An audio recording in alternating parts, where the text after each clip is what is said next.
การเดินทางในครั้งนี้พวกเขาใช้เวลาเพียงแต่3 วันที่อยู่ในบางกอกส่วนปีรถไฟนั้นแม้นพวกเขาข้ามไปซื้อที่สถานีรถไฟอยู่ที่หนองคาย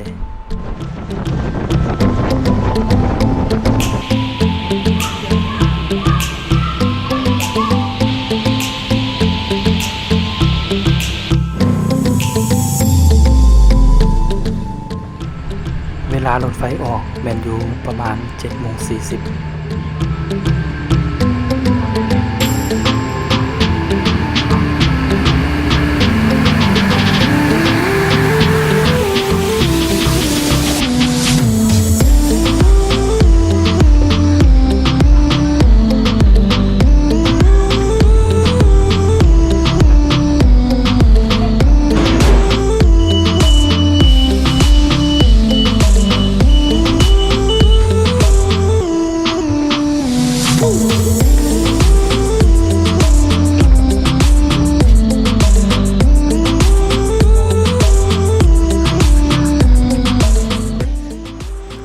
ซึ่งในรถไฟเองจะมีเตียงอยู่2 ชั้น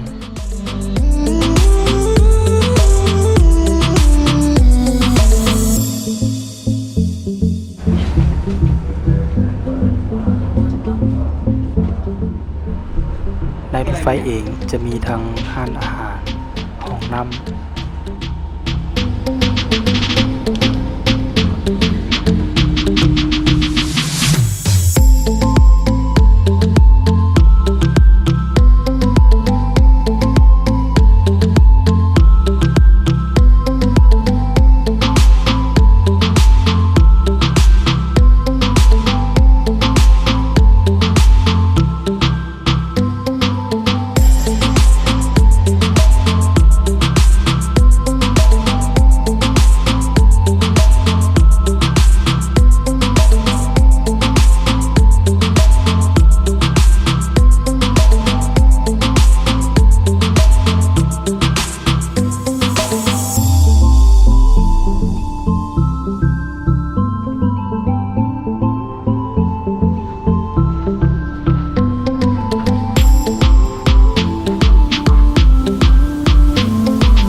เวลาประมาณ 8:30 น. เจ้าหน้าที่พนักงานรถไฟจะมาเมียนสถานที่บนนอนให้กับผู้โดยสาร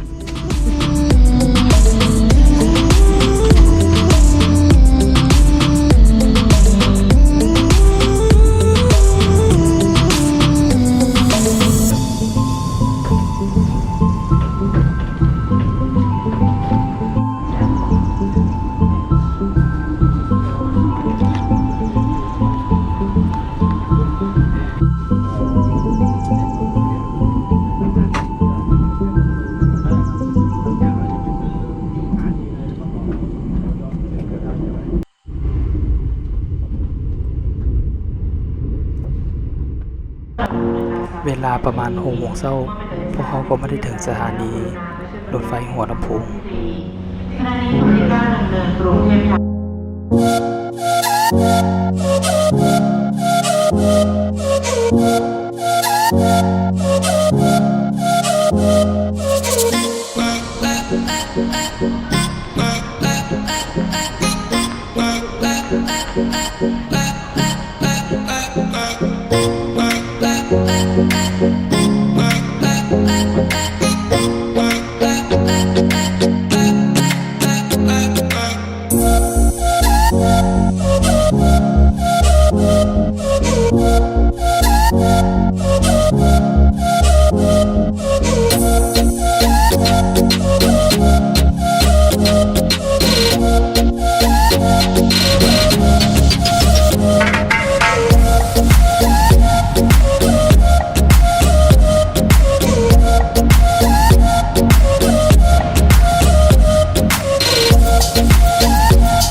Bye.